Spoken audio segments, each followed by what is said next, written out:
নমস্কার, আমার চ্যানেলে আপনাদের স্বাগতম। চলুন শুরু করি আজকের ভ্রমণ।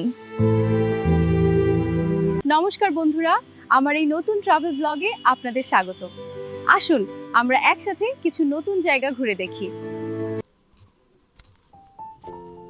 কখনো কি মনে হয়েছে সব কিছু ছেড়ে কোথাও হারিয়ে যেতে, যেখানে নেই কোনো কোলাহল, নেই কোনো তাড়া, শুধু তুমি আর প্রকৃতির নিঃশ্বাস? সেই জায়গার নাম পুরুলিয়া।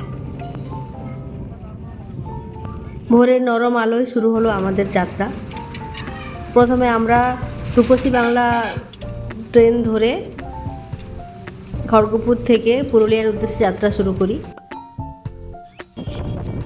তারপরে পুরুলিয়া স্টেশনে নেমে বাস স্ট্যান্ড থেকে বাস ধরে আমরা অযোধ্যা হিলের দিকে যাই।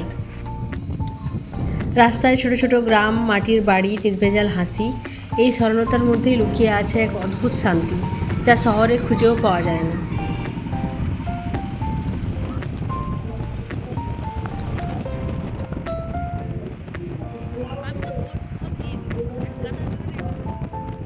এই ভিডিওটিতে আমি তোমাদের দেখাবো অযোধ্যা পাহাড়, বামনি ফলস, চরিদা মুখোশ গ্রাম, দুর্গা ড্যাম,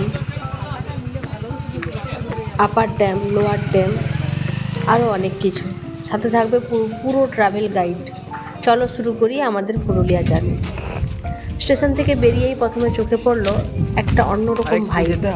লাল মাটির রাস্তা, শান্ত পরিবেশ, যেখানে শহরের কোলাহল থেকে একদম আলাদা।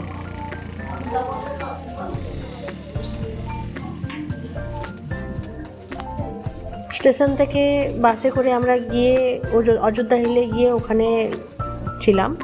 তো মোটামুটি হাতে যদি 2-3 দিন টাইম থাকে তাহলে পুরো পুরুলিয়াটা ভালোভাবে ঘুরে দেখা যাবে। আমাদের প্রথম গন্তব্য ছিল অযোধ্যা হিলস। পাহাড়ের উপর উঠতে উঠতে চারপাশের দৃশ্য একেবারে সিনেমার মতো।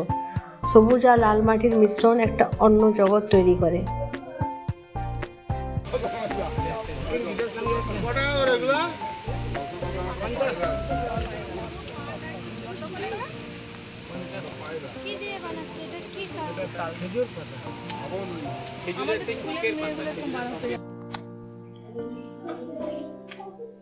সেই দিন অযোধ্যা হিলসে পৌঁছে আমরা হোটেল ভাড়া করেছিলাম। তো আপনাদেরকে বলে রাখি যে আপনারা গেলে আগে থেকে বুক করে যাবেন। আমরা আসলে হোলির সময় গেছিলাম, তাই ওই সময়ে পুরোপুরি হোটেল রুম পাওয়া খুবই মুশকিল হয়ে যাচ্ছিল।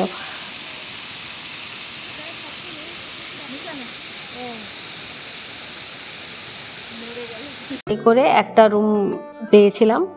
যাই হোক, সেখানে জিনিসপত্র রেখে ফ্রেশ হয়ে আমরা বাইরে বেরিয়েছিলাম যে পরের দিনের কোথায় কোথায় ঘোরা হবে সে সব কিছু দেখে এবং পরের দিনের জন্য গাড়ি বুক করতে এবং কিছু টুকটাক খাবার দাবার খাওয়ার জন্য আমরা বাইরে বেরিয়েছিলাম। দিয়ে ওপরের হিলের উপরের যে মার্কেটটা সেটাও আমাদের ঘোরা হয়ে গেল।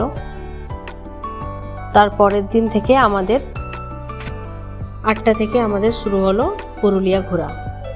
আমরা সবার প্রথমে গেলাম বামনি ফলস। উঁচু থেকে নিচে নেমে আসা জল আর চারপাশে জঙ্গল একটা পিওর ন্যাচারাল ভাইব সৃষ্টি করে। সিঁড়ি দিয়ে নিচে নামা একটু কষ্টকর, কিন্তু নিচে পৌঁছে বুঝলাম সব কষ্টই সার্থক। একেবারে সুন্দর একটা ওয়াটারফল দেখতে পেয়েছিলাম আমরা, খুবই মনোরম দৃশ্য। তারপরে আমরা গেলাম মার্বেল লেক।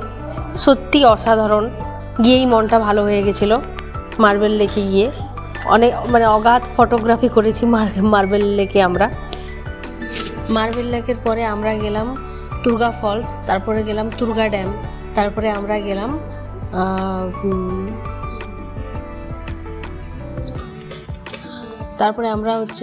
লোয়ার ড্যামে গেলাম। লোয়ার ড্যামের কাছে একটা শিব মন্দির রয়েছে, সেটা দেখে আমরা লোয়ার ড্যাম দেখে আমরা তাড়াহুড়া করছিলাম যাতে আমরা উপরে আপার ড্যামে সূর্যাস্তটা দেখতে পারি, সূর্যাস্তটা যাতে মিস না হয়।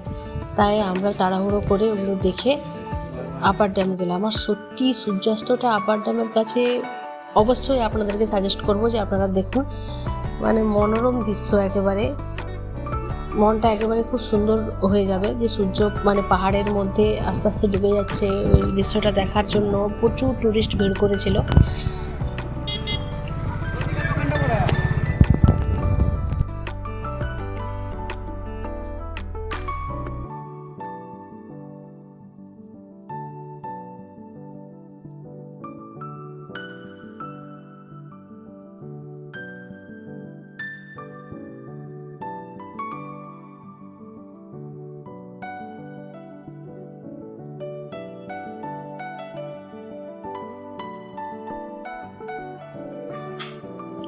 পুরুলিয়া মানেই আরেকটা জিনিস খুব বিখ্যাত, সেটা হচ্ছে চড়িদা বা মুখোশ গ্রাম।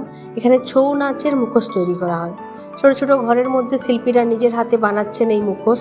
প্রতিটা মুখোশের পিছনে আছে একটা গল্প। তোমাদের এর মধ্যে কোন মুখোশগুলো পছন্দ হয়েছে আমাকে কমেন্টে জানাতে পারেন। পুরুলিয়া শুধু ঘোরার জায়গা নয়, এটা একটি অনুভূতি। এখানে আছে প্রকৃতি, সংস্কৃতি, শান্তি, সব কিছুর একটি দারুণ মিশ্রণ। আরেকটা ব্যাপার, আমরা দুখু মাঝির সাথে দেখা হয়েছিল আমাদের চড়িদা মুখোশ গ্রামে। দুখু মাঝি হচ্ছে উনি যিনি ওই বৃক্ষ মানব বা বৃক্ষ মানুষ নামে পরিচিত, যিনি কয়েক হাজার গাছ লাগিয়েছেন পুরুলিয়ায় এবং এর জন্য উনি পদ্মশ্রী প্রাইজও পেয়েছিলেন। ওনার সাথে পরিচয় হলো।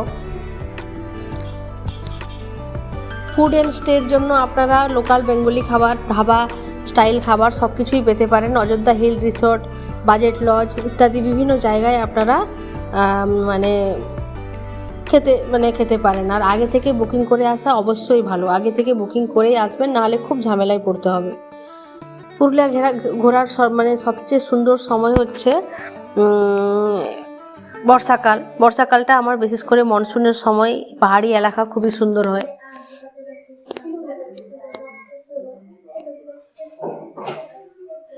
ওখানের ওয়েদার একটু শুকনো, তাই আমি অবশ্যই বলবো যে সবাই একটু জলের বোতল সাথে রাখবেন।